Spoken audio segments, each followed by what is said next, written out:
I remember going through a haunted house with my brother, my older brother, who Bones. Name of Bones. I went through a haunted house with him, and then there was like I was scared, and there was like I remember this chain link area, or what? It's not chain link, but it was like kind of like mall, at the mall where they lower the things. There was like room to reach through, and that was their whole point, was that there was like a whole chamber of zombies, strobe lit, and they were reaching through the thing, and they were grabbing you. This was the 80s. This was the 80s. If you weren't getting grabbed, you weren't having and you weren't grabbing back, then David Hasselhoff wasn't there.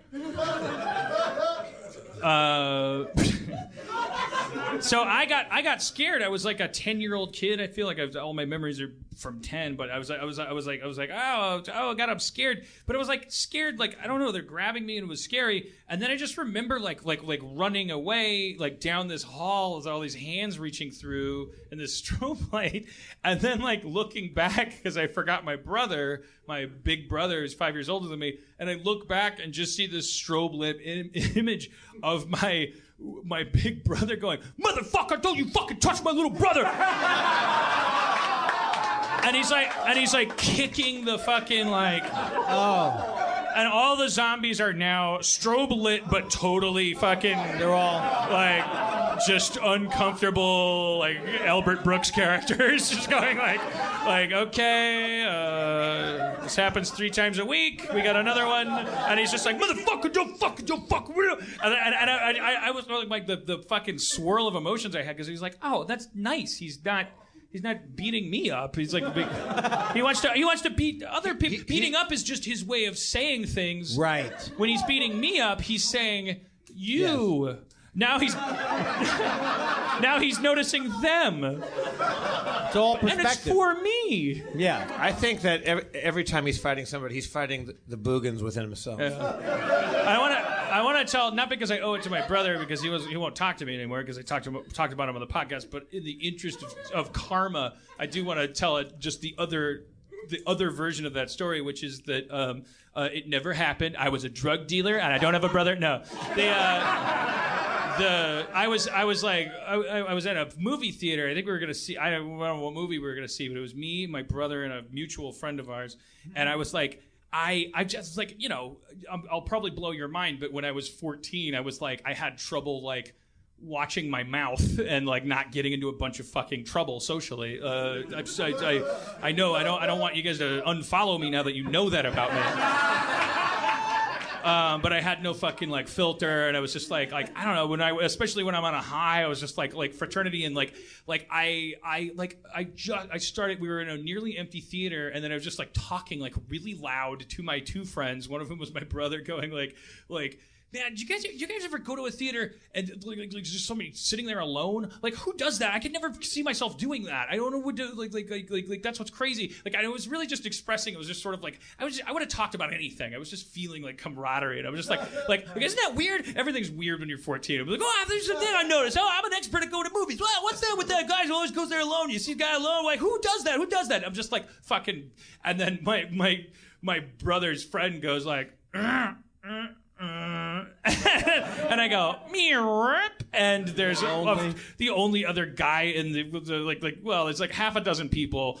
One guy is alone. He's like a Milwaukee archetype. He's got a mullet, and he looks like he's been lifting weights to compensate for a lot of shit that he's like he's looks like scary, when I turn and look at him, he's like staring at me, and I go not you. Sorry, yeah, not you. Sorry, that's exactly what I do. And only then at that point does the guy go, "What'd you say, motherfucker? Oh, the fuck did you say to me?" And he gets up. This is every human being's worst nightmare in a movie theater, and it's happening to me. It's one of my first movie theater experiences, which is why I will not save your seat. Let's just go to a different movie. Or watch it without popcorn. It's making me very nervous. Or go to that place in Pasadena where you buy the seat. You reserve them.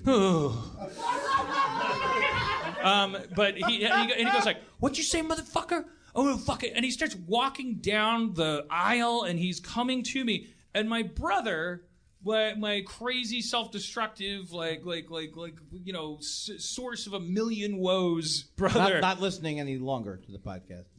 No, he's not. No, not tuned into my life. I have a niece who plays I think the first chair violinist in the LA Philharmonic. I have no idea. She's 38 and I have never met her. You don't like classical music that much? I aged a woman. I've been doing this podcast for. Anyways, so as he gets done, I'm like, well, I guess this is just one of those scenes you see, like where you see a guy go, I don't know what to do, and my brother just goes, sit the fuck down. Whoa! And the guy's like, what? And my brother says, you heard me, you fucking fake ass muscle man. Take your fake ass back to the seat and sit it down and watch the fucking movie or get the fuck out of here before I crush you. Whoa! That's my hero. That's what I always think of. And saying. The fucking guy just went yeah, we'll see, and walked back and sat down and watched the movie. And I have no idea what the movie was or what it was about. It could have been Dead Poets Society. Billy Jack. It was Billy Jack. I was like, holy shit. If it was Billy Jack, that would be great. Wouldn't it be great? What was the film, Dan? Any idea? No idea, because all the film was my brother stuck up for me and saved my life, and for once, I was like the bad guy and the idiot, and he was the genius. He was fucking he knew all the moves and protected me and did everything right, and no blood was shed, because he knew what to do. And didn't even give it a second thought. For all of your brother's misdeeds, that one story is enough to secure his legacy in your heart, right? That's a good moment. You're prodding me to tell you 9 funny my brother stories. No, I'm not.